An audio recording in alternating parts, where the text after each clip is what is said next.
하나님 말씀 보겠습니다. 하나님의 말씀은 역대하 14장 1절에서 7절 말씀입니다. 아비야가 그의 조상들과 함께 누움에 다윗성에 장사되고 그의 아들 아사가 대신하여 왕이 되니 그의 시대에 그의 땅이 10년 동안 평안하니라.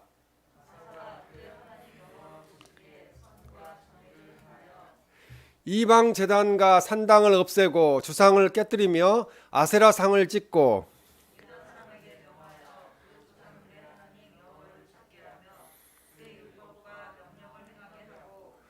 또 유다 모든 성읍에서 산당과 태양상을 없애매 나라가 그 앞에서 평안함을 누리니라.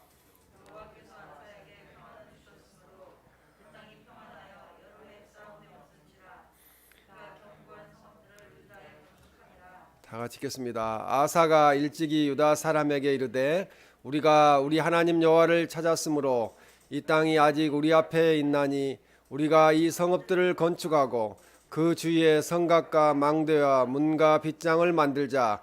우리가 주를 찾았으므로 주께서 우리 사방에 평안을 주셨느니라 하고 이에 그들이 성읍을 형통하게 건축하였더라. 아멘. 이 시대의 종교 개혁이라는 제목으로 하나님 말씀을 전하겠습니다. 오늘은 종교 개혁 주일입니다. 로마서 1장 17절 말씀에 보면은 복음에는 하나님의 의가 나타나서 믿음으로 믿음에 이르게 하나니 기록된 바 오직 의인은 믿음으로 말미암아 살리라 함과 같으니라라고 말씀을 주셨는데, 이 마르틴 루터가 이 말씀을 읽다가 깨닫게 되었습니다. 이 구원의 길에 대한 새로운 깨달음을 얻은 이 마르틴 루터는 면죄부를 판매하는 행위는 도저히 용납할 수도 없고 이것은 성경적이지 않다, 그런 생각을 가지고 결심을 했습니다. 그때 당시에 이 1500년 당시는 중세 이 카톨릭 교회의 위세가 교환권에 의해서 강력한 그런 통치를 하던 시대였기 때문에 세상 왕들도 교황 앞에서는 꼼짝 못하는 그런 시대였기 때문에 이 마르틴 루터가 종교 개혁을 할 수 있었다는 것은 목숨을 내놓고 내가 죽으면 죽으리라는 그런 각오로 종교 개혁의 그런 결단을 하게 되었습니다. 그래서 그는 1517년 95개조 방문을 발표하면서 종교 개혁을 시작했습니다. 이 우리에게 구원이 주어지는 것은 믿음으로, 우리가 하나님을 믿음으로 하나님께서 우리를 은혜로 구원하여 주시는 것입니다. 근데 면죄부를 사면 그 구원을 얻을 수 있다고 주장하는 이 중세 교회의 타락상, 그러니까 로만 카톨릭 교회죠.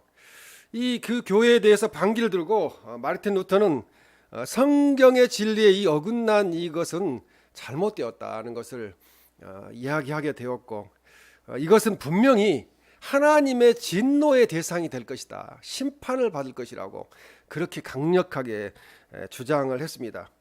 1095년 교황 우르반 2세는 돈과 명예를 위해서가 아니라 진정한 경건심의 발로해서 십자군 전쟁에 참전한 경우에 고해성사 하지 않아도 죄 용서 받게 된다고 그렇게 주장하였습니다.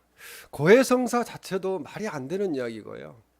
우리 교인들이 저를 통해서 죄 용서함을 받는다고 생각을 하시고 일주일 동안 되어졌던 죄 지었던 것을 저한테 와서 터놓고 이야기한다고 그러면은 그건 아니지 않습니까?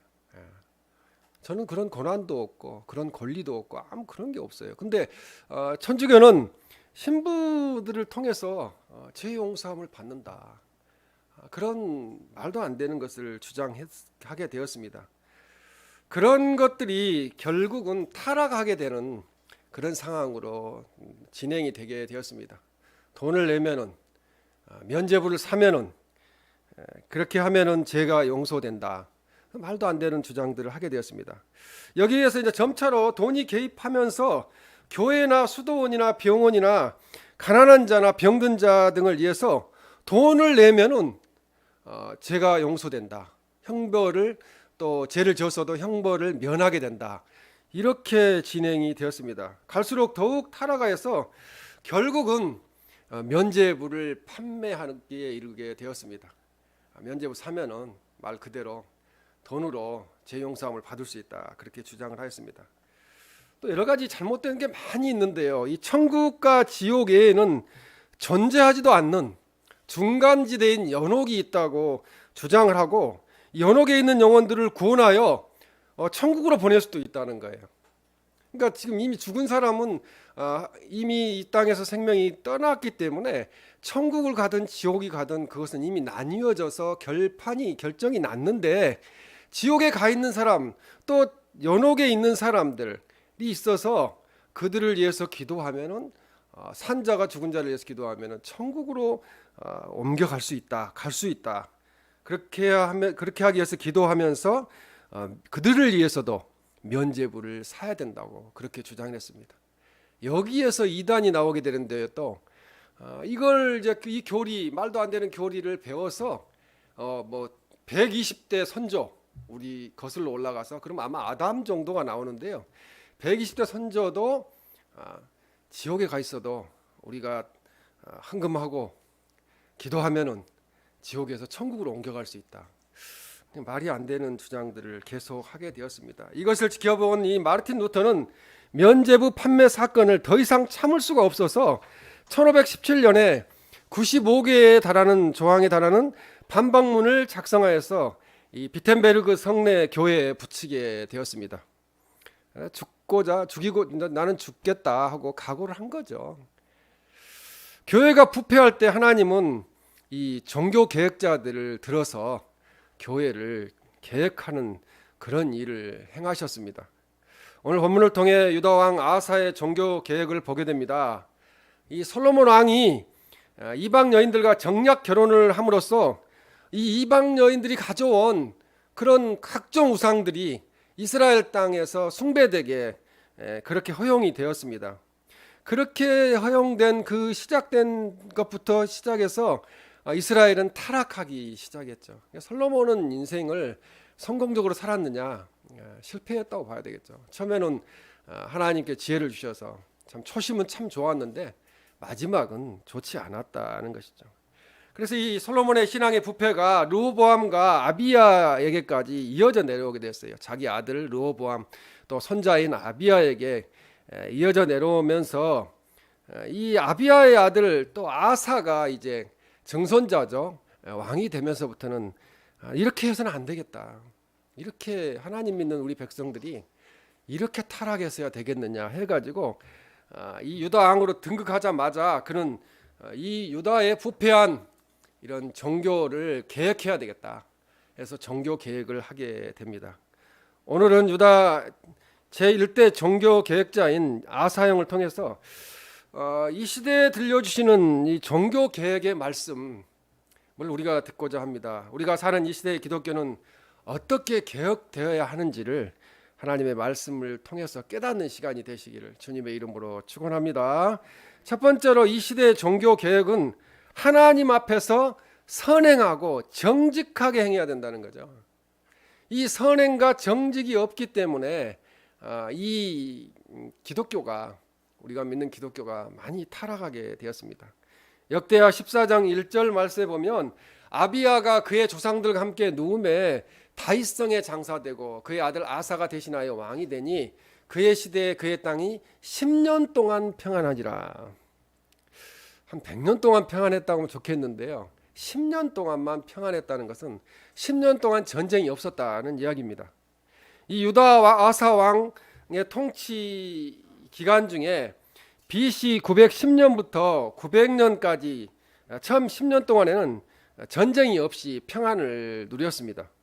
그런데 유다가 이렇게 10여 년 동안 평안을 누리게 된 이유는 아사 왕이 하나님 보시기에 선과 정의를 행했기 때문이라고 그렇게 말씀을 하고 있습니다.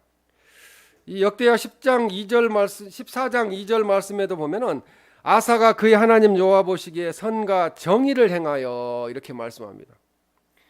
이 아사의 종교 계획과 선행과 정직 때문에 10년 동안 평안했다는 거죠. 대단히 중요한 거죠. 교회는 리더가 중요하고요. 사회도 리더가 중요합니다. 이 오늘날 교회의 최대한 위기는 무엇일까요? 최대 위기가 여러 가지가 있겠습니다만은 뭐 코로나로 인해서 교회 성장이 정체된 것도 있을 수가 있고, 또 교회 예배 출석 인원이 줄어들고 그리스도인들이 갈수록 줄어드는 거, 이것도 문제가 될 수가 있습니다. 그것도 하나의 위기라고 말할 수는 있지만, 하지만 오늘날 진정한 교회 위기는 교회가 세상에서 감당해야 할 빛과 소금의 역할을 하지 못하고 있다는 것입니다. 그것이 가장 큰 문제입니다. 그 이유는 이 그리스도인들이, 특히 리더들이 정직하지 못하기 때문에 그렇습니다. 저는 그래서 제가 논문을 쓸 때 그렇게 썼어요. 큰 교회는 세상의 대기업을 쫓아가고 있고, 작은 교회는 세상의 중소기업을 쫓아가고 있다. 이게 세계 교회도 그렇지만 특히 한국 교회의 현실이다고 그렇게 논문을 썼습니다. 그러니까 제 논문이 플러신학교, 미국 플러신학교 도서관에 있는데, 그것이 발표가 되면은 좀 욕을 많이 얻어먹겠다. 마르틴 루터가 욕을 얻어먹은 것처럼 그런 이야기를 들었습니다. 갈수록 지금 너무 성경 말씀과는 다르게 빗나가고 있다는 거죠. 도대체 교회를 무엇을 위해서 하는가? 교회 부흥을 무엇을 하기 위해서 부흥시키는가? 그런 문제를 우리는 깊이 생각해 보아야 됩니다. 심지어는 누가 그리스도인이고 누가 비그리스도인인지 직장이나 가정이나 사회에서는 이 예수님 안 믿는 비그리스도인과 그리스도인들이 구별되지 않는 그런 삶을 사는 것이 지금 우리의 현실입니다. 우리들이 먼저 해야 할 것이 있다면 먼저 나 자신을 개혁해야 된다는 거죠.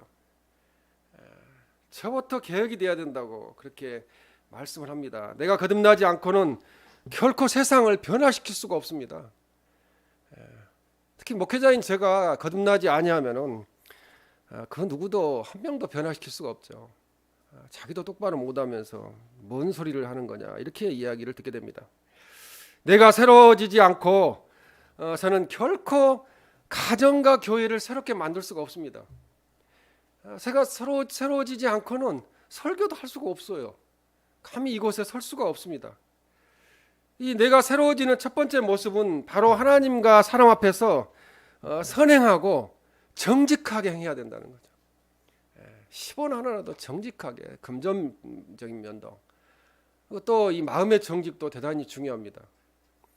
짧은 인생을 살았지만 제가 마음속에 욕심이 들어와가지고 참 정직하지 못한 생각을 일시적으로 했는데도 그런 것을 하나님이 보고 계신다는 거죠. 무섭습니다. 그래서 하나님이 보고 계세요. 너 언제 그때 그거 잘못했지 않느냐. 마음의 중심을 보시기 때문에 그 마음에 너 그런 생각했지 않느냐. 그렇게 말씀을 하십니다. 영국 속담에 보면은 하루를 행복하려면 이발을 하라고 말씀합니다. 그리고 일주일 행복하고 싶거든 결혼을 하라고 말합니다. 한 달 동안 행복하려면 말을 사라고 말합니다. 지금으로 말하면 한 달 행복하려면 차를 사라는 거죠. 그래서 한 달 동안 열심히 닦죠. 그런데 나중에 좀 기스나면 그때는 포기하고 그냥 대충 이렇게 지나가는 게 차를 사는 그런 경우입니다. 한 해를 행복하게 지내려면 새 집을 지어라고 말합니다. 그러나 평생을 행복하게 살려면 정직하라고 말합니다. 정직하지 아니하면 마음이 괴롭기 때문에 그렇습니다. 이 남유다의 아사한과 여호사밧, 히스기야, 요시야 왕을 4대 종교 계획자라고 말합니다. 이들을 향한 성경의 평가는 하나같이 요 하나님 보시기에 정직하게 행하여라고 말합니다. 오늘 본문 2절에도 아사가 그의 하나님 여호와 보시기에 성과 정의를 행하여 이렇게 말씀합니다. 하나님은 하나님 앞에서 정직하게 행하는 자를 기뻐하시고 주님의 일꾼으로 끝까지 사용하십니다. 하나님께 쓰임받기를 원하면 하나님 앞에서 첫 번째로 정직해야 된다는 거죠. 저도 인생을 정직하게 살려고 구매부에 있을 때도 뇌물도 안 받고 저 나름대로는 깨끗하게 살려고 노력을 했는데 어떤 사건이 있은 후에 뒤돌아보니까 정직하지 못한 면이 있었더라고요. 근데 그건 하나님이 정확히 그걸 기억하세요. 놀라우신 하나님이라는 것을 깨닫게 됩니다. 위선과 가식의 가면을 쓰고 정직한 척하고 의로운 척하는 사람을 하나님은 결코 기뻐하시지 않으십니다. 주님께서도 바리새인들과 서기관들을 향해 독사의 자식들아라고 말했습니다. 무서운 이야기죠. 마르틴 루터가 종교 개혁을 하면서 가톨릭의 반기를 들었던 것보다 더 무서운 말이 이 독사의 자식들아예요. 예수님은 목숨 내놓고 이야기하신 거죠. 이렇게 여친 것은 가식과 이선의 가면을 쓰고 의로운 척하였기 때문이라는 거죠. 바리새인과 서기관과 대제사장과 제사장들 거룩한 채 자기가 무슨 하나님이나 된 것처럼 그렇게 행동했다는 것입니다. 예를 들어서 성경을 읽기에 촛불을 훔치는 일이 정당화될 수 있을까요?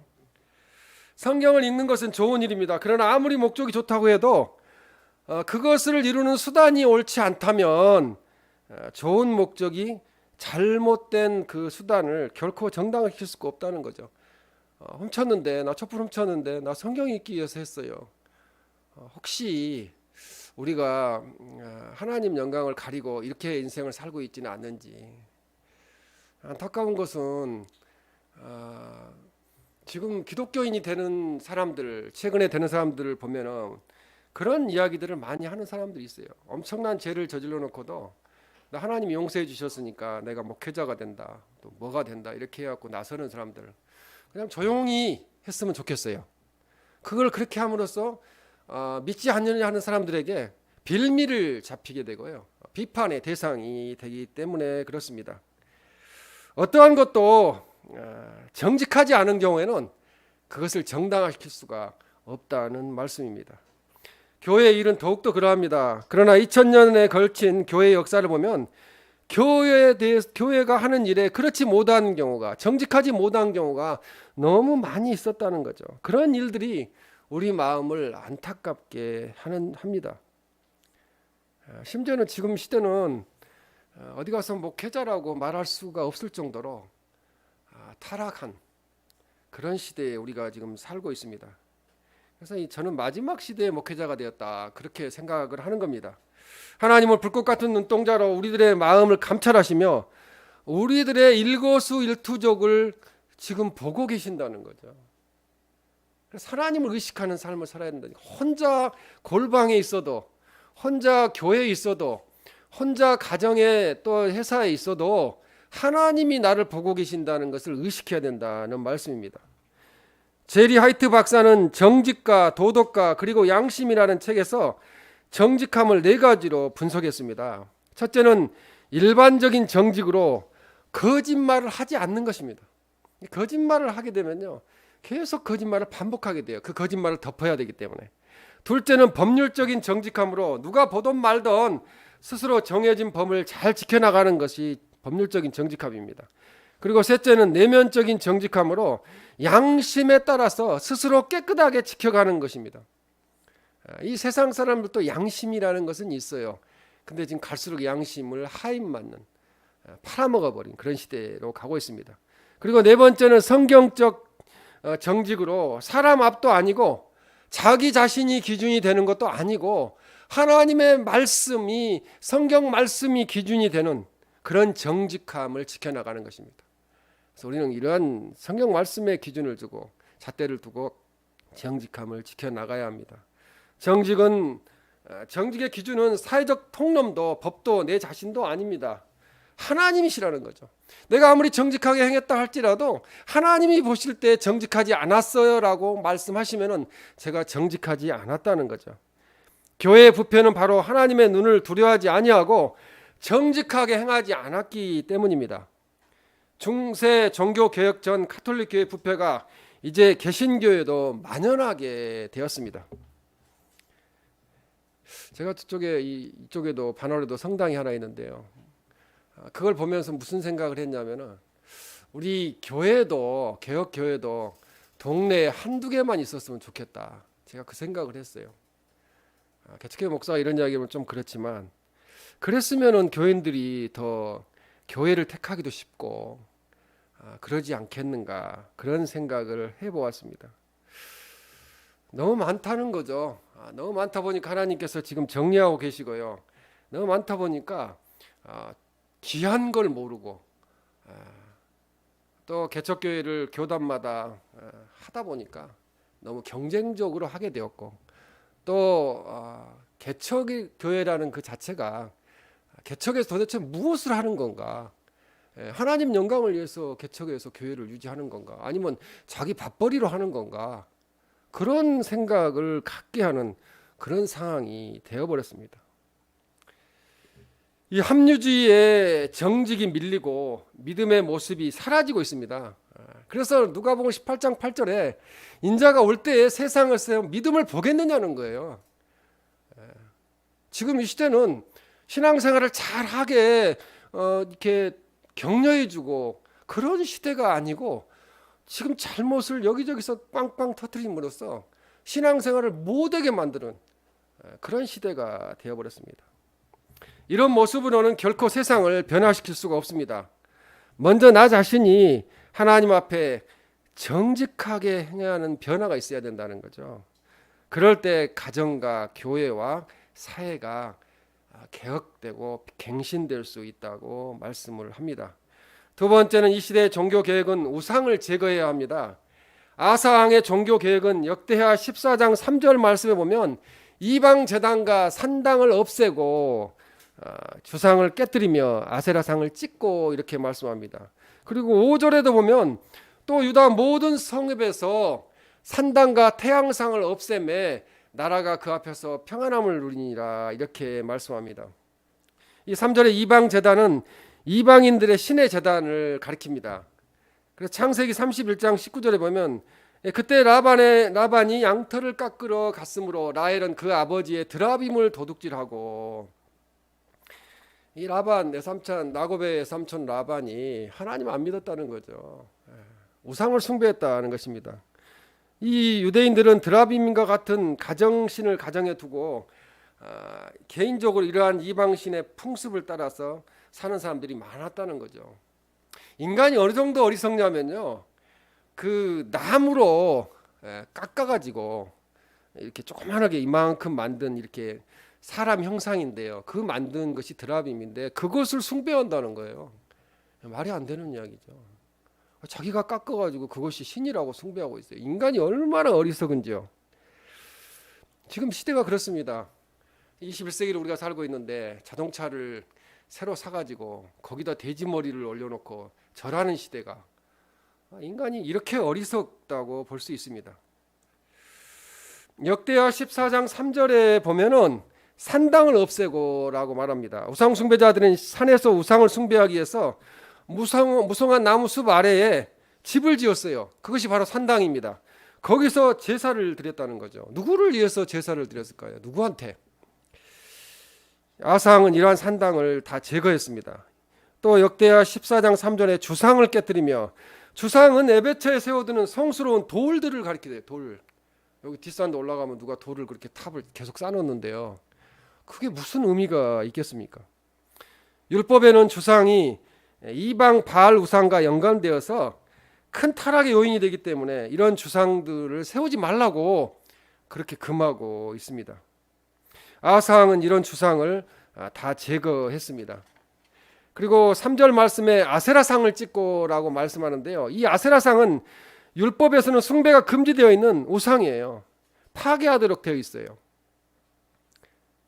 바알도 그렇지만 이렇게 만들어 가지고 사람이 만든 거죠.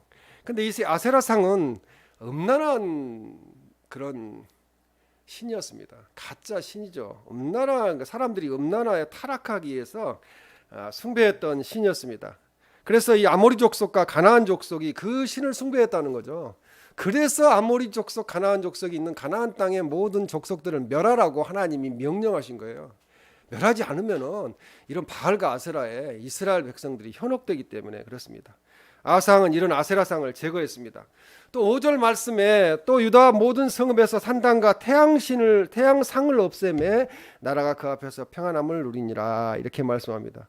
이 산당과 태양상을 없애매라는 말씀은 이 산당이 태양신 숭배에 사용되었음을 암시합니다. 태양신을 숭배했다는 거죠. 그래서 이 여러 개의 돌비들로 이루어져 있었던 이 태양상이 바알 숭배와 깊은 연관이 있는 것으로 나타나는데 이 바알 신이요 태양을 지배한다고 생각을 했습니다. 태양을 하나님께서 해를 만드셨는데 해와 달과 별을 만드셨는데 왜 그것을 안 믿고 있지도 않는 신이 태양을 지배한다고 그렇게 잘못된 사상을 가지게 됐다는 거죠. 그러므로 그 앞에서 평안함을 누리니라 이런 모든 우상을 제거하니까 평안함을 누렸다는 거죠. 우리들 마음에도 평안함이 없다면은 우리들이 우상을 제거하면은 우리 마음이 평안해질 줄로 믿습니다. 그래서 이 평안이라는 단어는 1절하고 5절하고 6절하고 7절에서 말씀하시는데요. 우상 척결과 연관되어서 계속해서 나타나는 말씀인데 우상 척결로 인하여 하나님의 축복이 내려오니까 이제 하나님과 교제가 되고 대화가 되고 은혜와 축복이 내려오니까 평안해졌다는 거죠. 두려움도 없고. 우상을 숭배하는 사람들 보면 되게 두려워해요. 부적 같은 거 붙여놓고 뭐 그거 종인데 그거 떼버리면은 뭐 자기가 큰 해를 받을 것처럼. 그래서 제가 대신 가서 다 떼어줬어요. 그거 아무렇지도 않은 거니까.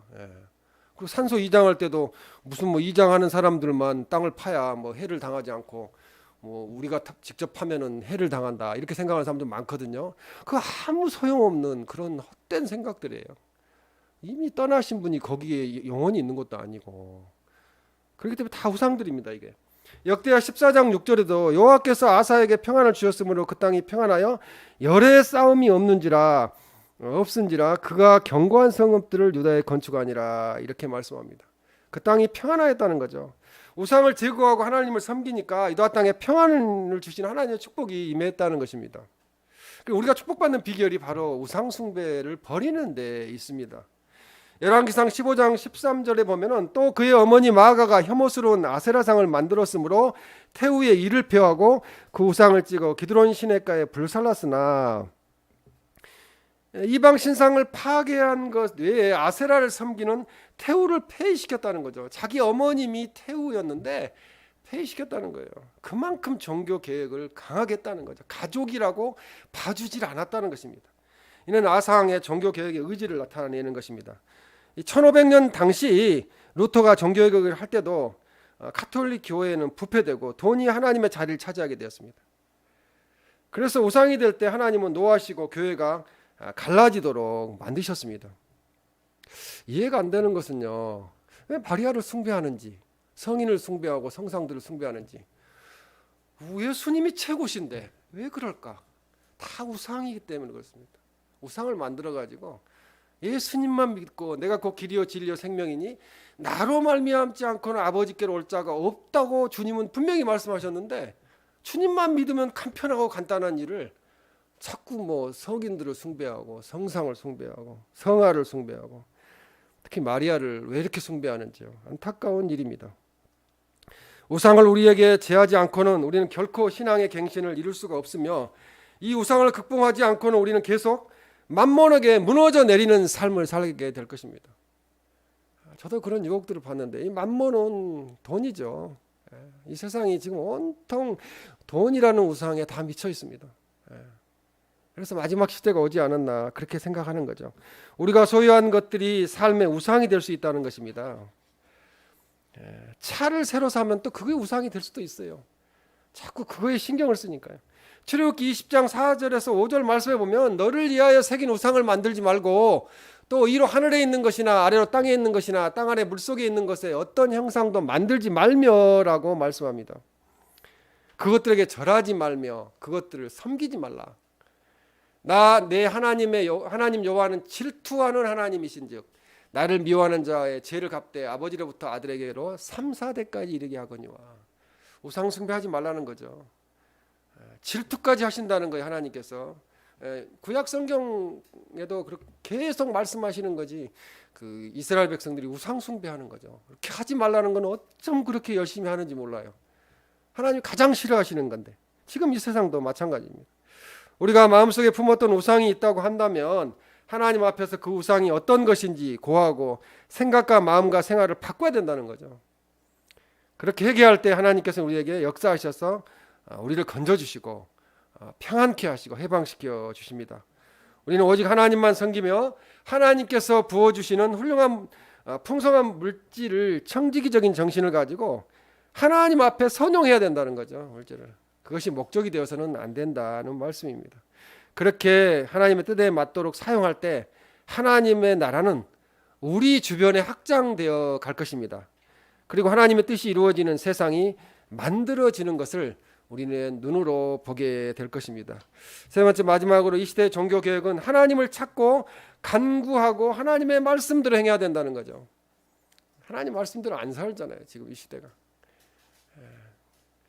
역대하 14장 4절에 보면 유다 사람에게 명하여 그 조상들의 하나님 여호와를 찾게 하며 그의 율법과 명령을 행하게 하고 라고 말씀합니다. 이 4절 말씀은 아상이 종교개혁이 얼마나 열심이었는가를 잘 보여줍니다. 명하여 그의 율법과 명령을 행하게 하고 라는 말씀은 종교개혁이 왕의 명령에 의해서 거국적으로 나라 전체가 종교개혁을 했다는 말씀입니다. 우상을 숭배하던 산당들이 무너지고 우상들이 깨어지고 사라지는 모습과 아울러 온 백성들로 하여금 하나님을 찾아 하나님께만 예배드리라고 그렇게 말씀을 했다는 거죠. 그렇게 간구하라고 말했다는 거죠. 하나님 말씀대로 살라고 말했다는 것입니다. 우리나라도 잘 되고 복받기 위해서는 이렇게 명령이 내려져야 됩니다. 다른 데는 가지 말아도 다 교회 가서 하나님 믿고 하나님의 말씀대로 살자. 그래야 우리나라에 소망이 있고 희망이 있다. 이렇게 애쳐야 될 줄로 믿습니다. 역대하 14장 7절에 우리 사방에 평안을 주셨느니라. 이 평안이라는 뜻은 떠돌이 생활하던 유목민들이 한 곳에 이렇게 정착하여 살면서 쉼을 누리는 것, 그것이 평안이라고 그렇게 말합니다. 언어에 보면은 이 사방의 평안이라는 것은 애적의 침입에서 안전히 보호된 상태, 그 어떤 곳도 쳐들어올 수 없는 것, 내가 가만히 있어도 누가 나를 어떻게 할 수 없는 그 상태, 그것이 바로 평안입니다. 아상은 팔레스티느 지리적 여건상 그 유다가 끊임없는 전쟁의 위기에 직면할 수밖에 없는 나라라는 것을 알고 그렇게 하나님 앞에 계획을 진행했던 것이고, 이처럼 사방의 애적으로부터 평안을 얻을 수 있게 된 것이 오늘 7절 말씀에 보면은 중간쯤에 우리가 우리 하나님 여호와를 찾았으므로라고 말씀하고요. 또 우리가 주를 찾았으므로 주께서 우리 사방에 평안을 주셨느니라 그렇게 말씀합니다. 하나님의 특별한 보호하심 때문에라고 고백하고 있는 거죠. 이 나라 민족도 계속 우상을 숭배하고 하나님 말씀대로 살지 못하면은 언제 애적의 침입을 받을지도 몰라요. 대한민국의 역사는 50년에서 100년 사이에 한 번씩 계속 침입을 받았던 역사입니다. 그래서 우리는 하나님만 믿고 하나님을 찾고 하나님 앞에 간구하는 그런 삶을 살 때에 하나님께서 우리의 기도를 들어주시고 이 땅에 역사하신다는 것입니다.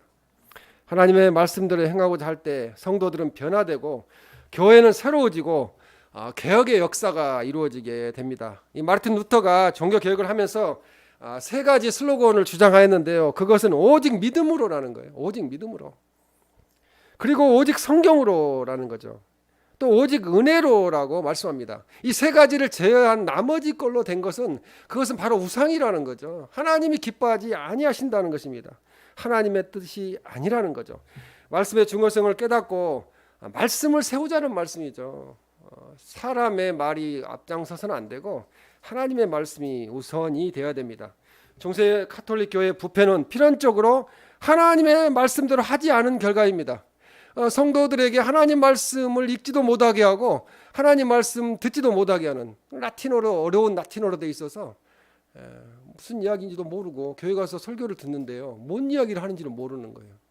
그런 상태에 있었으니 부패할 수밖에 없었습니다. 오늘날의 교회도 역시 하나님의 말씀대로 행하지 않으면 부패할 수밖에 없고요, 무너질 수밖에 없다는 것입니다. 교회가 새로워지고 세상을 변화시키는 교회가 되어지는 길은 예수님께서 말씀하신 대로 내 집이 만민의 기도하는 집으로 만들어야 된다는 거죠. 그 기도하는 집, 교회의 원래 목적이 이루어져야 된다는 말씀입니다.